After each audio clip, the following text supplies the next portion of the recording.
Hi people, welcome back today. If you're a returning subscriber, I'm excited. I'm excited. Thank you so much for always coming to watch this video. If you're new here, I'm Dara Doris, call me Dara, call me D, whatever one you want, I'm okay with that. You're all welcome. But guys, how are you all doing today? Like, what's happening? What's going on? How is it happening around you? Guys, today, hey, oh my god. Today, guys, I'm literally laughing now, seriously. But when this happened, I was wailing, like I was literally shedding tears. Beautiful people. This actually happened a long time ago, like some time ago. I met this guy. Now, as a single young girl, you're somehow open, or rather, like guys will be approaching you in any place you get, whenever they find you attractive, you get. So that type of thing. So this particular guy, I met him on LinkedIn, but guys, not like I was this type of person that wouldn't want to meet any guy on social media platform, you understand? Because I always have this mentality that it wouldn't really work so fine if you meet someone on social media. But I know a lot of people who also met their guys, their partners on social media, and it's working out fine. They even got married and they are doing well in their homes, yes. But personally, I don't really, it doesn't go well with me because LinkedIn, it's always a platform for business.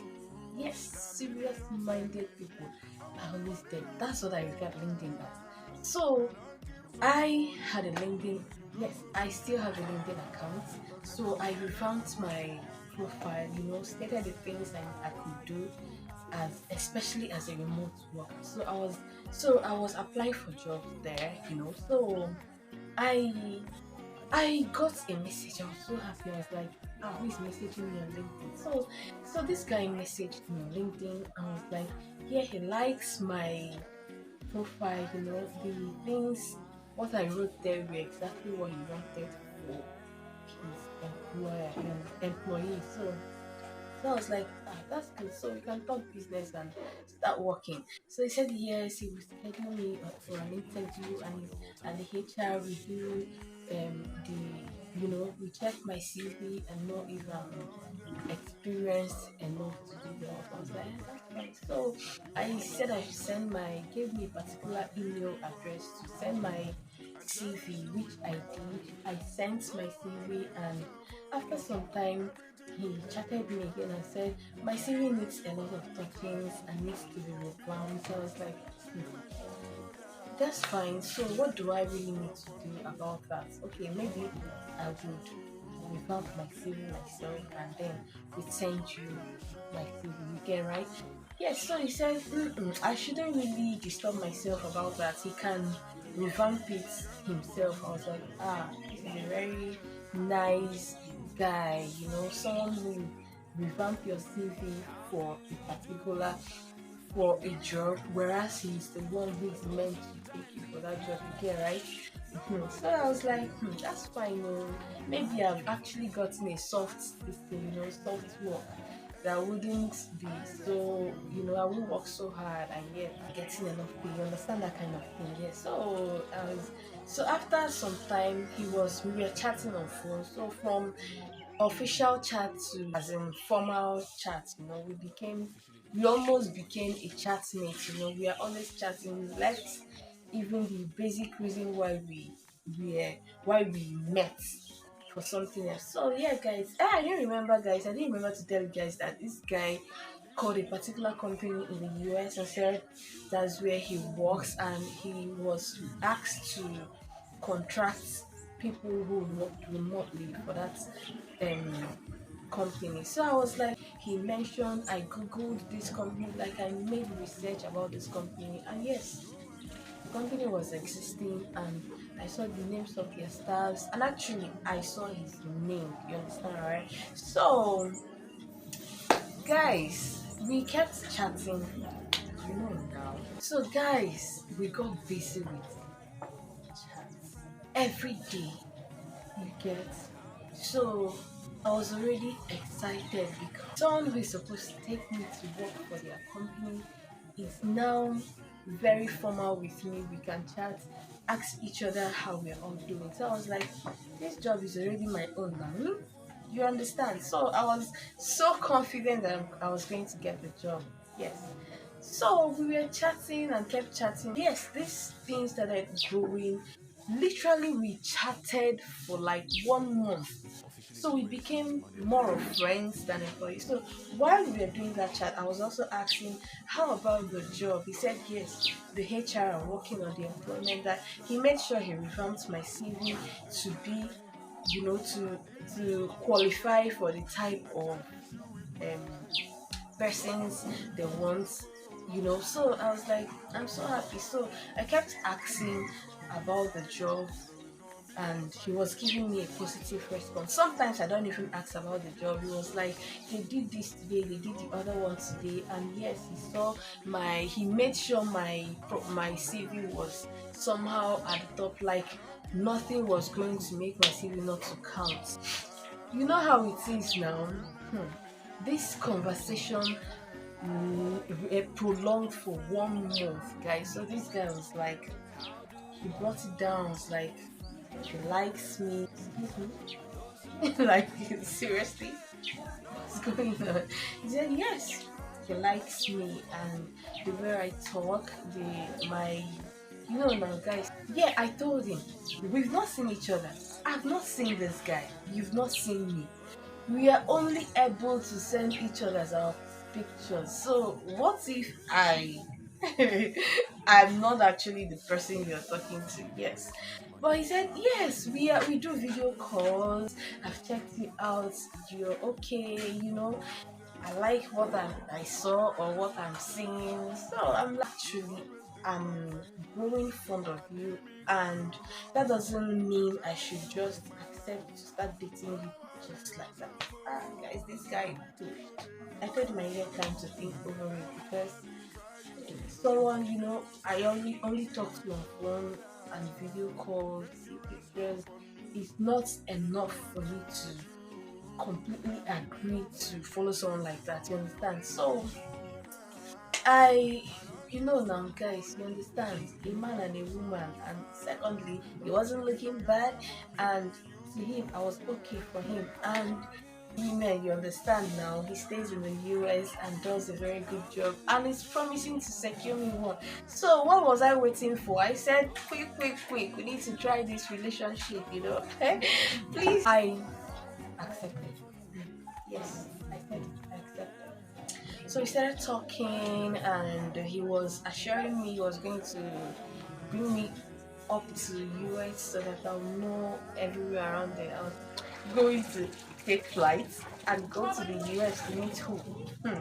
He said, no, it means you don't trust me. It means all this while we are talking, you don't really understand. I said, okay, calm down. So this guy kept pushing. This guy was sounding so awesome. I didn't remember to tell you guys that.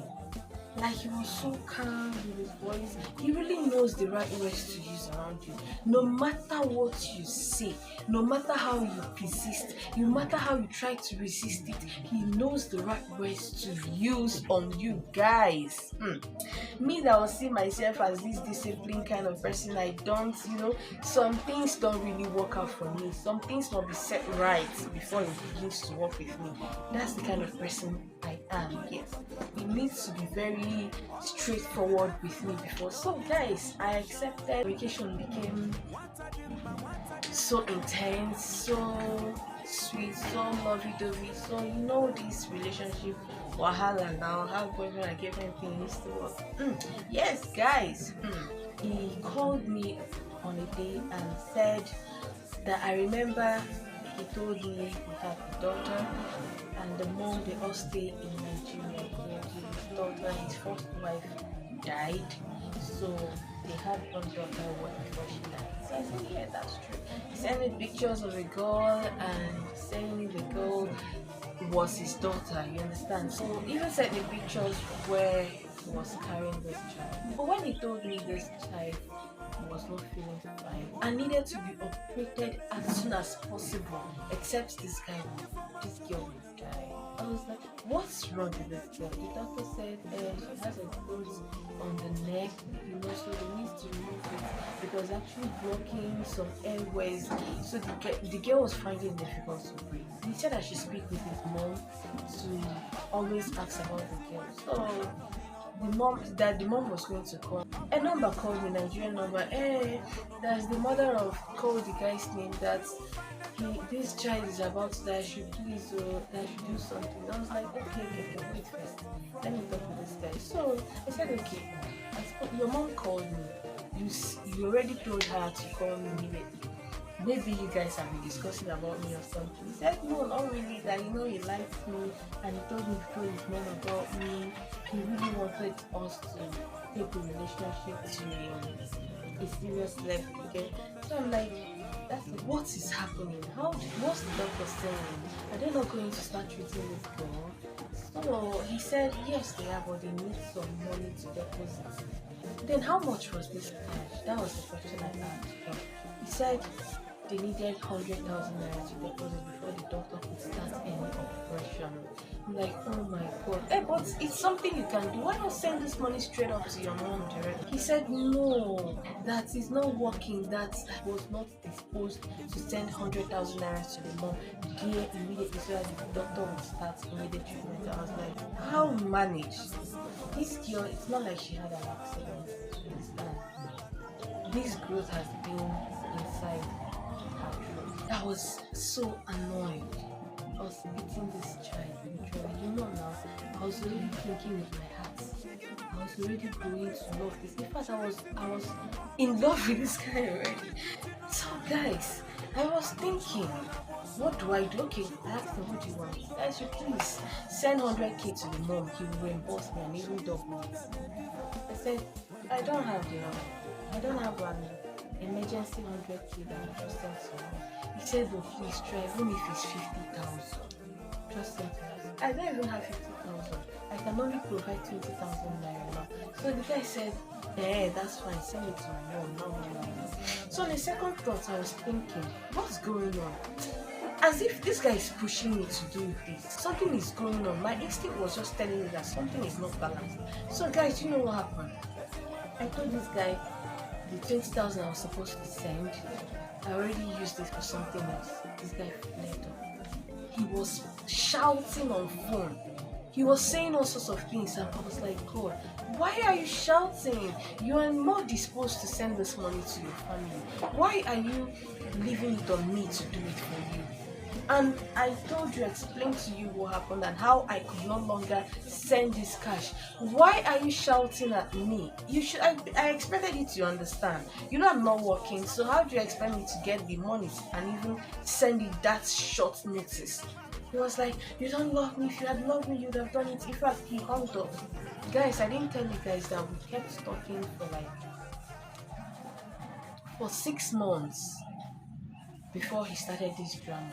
So he called me back again. He's sorry he hung the call on me. He was angry and saying all sorts of things. Guys, get angry and hung the call on me because I explained to you that I can't provide that money because something came up. I actually promised to give it to you, but you refused. And now I'm telling you, I would no longer do it because of what came up. You are not understanding. You hung the call on me. He started apologizing, So I said, okay, don't worry, I'll do something. After some time, I still could not send the money. I couldn't send the money. I was not happy. I couldn't help. Remember, because I literally liked this guy. You understand? So he called again. I was shouting. In fact, he's done with this relationship. I shouldn't call him anymore because of 20,000 naira. I said, oh my God, I used to do this. I'm still this type of man. I don't feel a damn. You cannot use me anyhow you want, especially if you're a man. I'm super happy with myself, super in love with myself that you can't even treat me anyhow. He hung up for the second time and ended the relationship. I said, okay, that's fine. And I now went, so I was going through my LinkedIn profile. The guy, I saw some saying, girls beware, oh, this guy is going around telling everybody that his daughter is in the hospital and demanding for 100K. I said, oh my goodness, is this how I didn't enter one chat? I was so excited. I was so happy I didn't fall into this. And up till today, both the number I contact him with, he blocks me. He blocks me on LinkedIn. He blocks me everywhere on the social media. I was like, thank God this guy didn't touch my money and he didn't deceive me. I was like, God, is this how men are? Is this what you do? You come to a lady, you make her fall in love with you and start demanding money from her. But unfortunately, he came to the wrong person because I don't even have. Yes, I don't even have for myself, let alone for you. You understand? So he wasn't going to get it from me. You know, guys, when I'm telling this kind of stories, I literally have my moral lesson, and I want to share with you all so that you also learn. Once you come in contact with any guy, please and please and please, even some ladies though, some ladies are also into this kind of business, please and please study the person so well, make inquiries if you can about the person before you delve into what you don't know. You understand? Had it been I accepted to go to US, oh, was he even going to bring me to US in the first place? He didn't even have that in mind. He was just psyching me. Hey guys, so please, I literally seriously, like, I learned to always be careful, and it worked for me. So thank you so much for watching.